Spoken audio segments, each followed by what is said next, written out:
The largest iPass centre in Europe is set to open up in Thornton Hall shortly. We're told it has a capacity for 15,000, and we're told that 1,000 people are moving in there very shortly.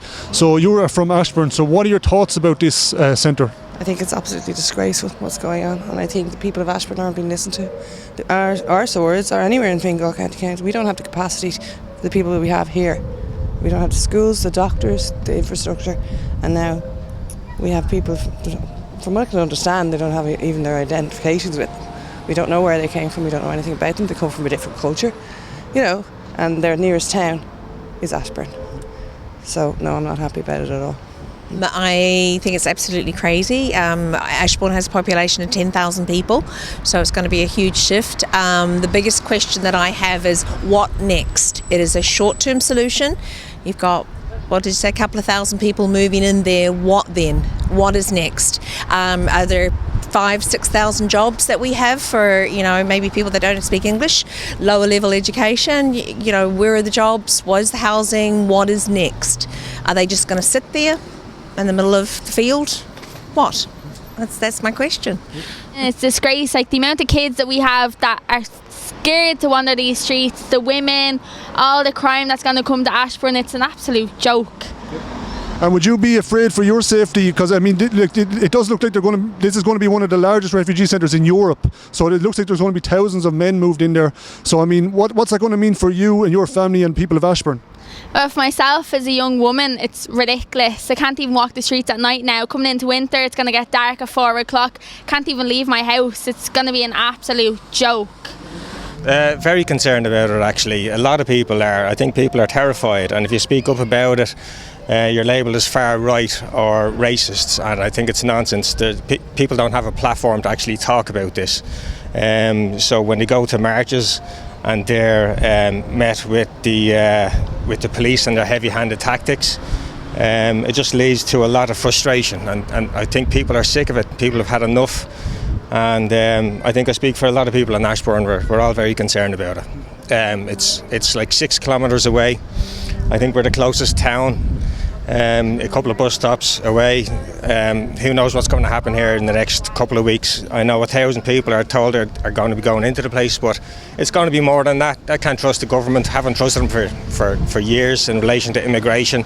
I think Roderick O'Gorman has a lot to answer for. I think he's a disgrace. I think there's a lot of people that have the same sentiments I do. I understand if there is applicants coming from the likes of the Ukraine and all that who are women and children. I completely get that. They're fleeing war-torn countries. But again, vast majority of these males are all in their 20s, all military age, probably all have been in the military in their own country.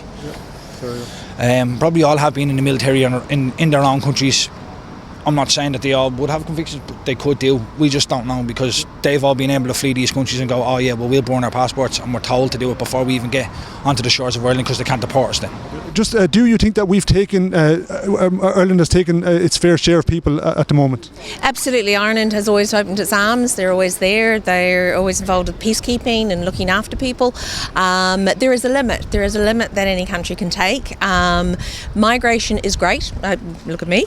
But you have to have a cap. You can't. There just can't be endless. There just has to be a certain amount. There needs to be skilled migrants coming into the country, and that's it. And there's nothing wrong with people fleeing war. It's important that we look after them.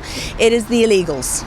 Okay, if you've crossed the whole of Europe to be here and then come to the furthest part of Europe, I've got a little bit less tolerance, sorry. And I mean, you can't turn around to me and say, oh yeah, well, people from Afghanistan got here on a boat. Afghanistan's in the middle of the fucking desert, to be honest. So you can't turn around to me and go, oh yeah, well, we got a boat. No, they didn't. They were in a country before here. They should be put back to them countries. But again, it's this government. They don't want to put these. They don't want to send them back to their own countries. They're just happy enough to go, oh yeah, well, we let the Irish people deal with it. We let the Irish taxpayers deal with it, and that's wrong. It's wrong. Your own people should be looked after first, and then look after the rest. It's disgraceful. You have all these houses being built in Ashbourne and Ratoath and Dunshaughlin, and not one Irish family are getting them. They're in homeless accommodations, on the streets, hostels. It's honestly disgraceful. The government have no appreciation for this country. Like, all they want is the money from the other countries. I'm very worried for the future. Everybody can see what's going on, but people are afraid to talk about it. I'm not afraid to talk about it. I just think we need more people to talk about it.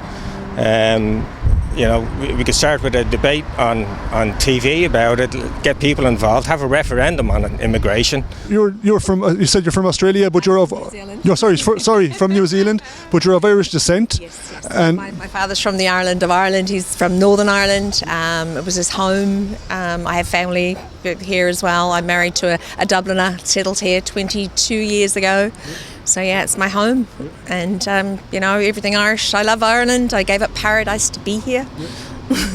So you've been here a long time. Now, what do you think? What do you think about having a referendum on immigration in Ireland at the moment? Do you think that would be? Do you think that the people want a referendum on immigration? Yes. Yeah. Absolutely. We're a tiny little country.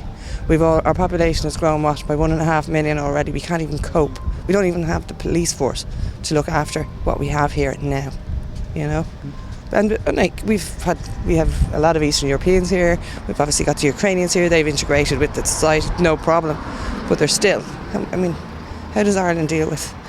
It's just incredible. I'm really shocked by it, to tell you the truth. And I can't believe that nobody is listening, and that Roderick O'Gorman is hiding and listening to not one person. And then they go and arrest a 54-year-old woman from Rathoath because she's protesting against it, against a namer. Probably a housewife with kids that's petrified of what's going to happen in the future.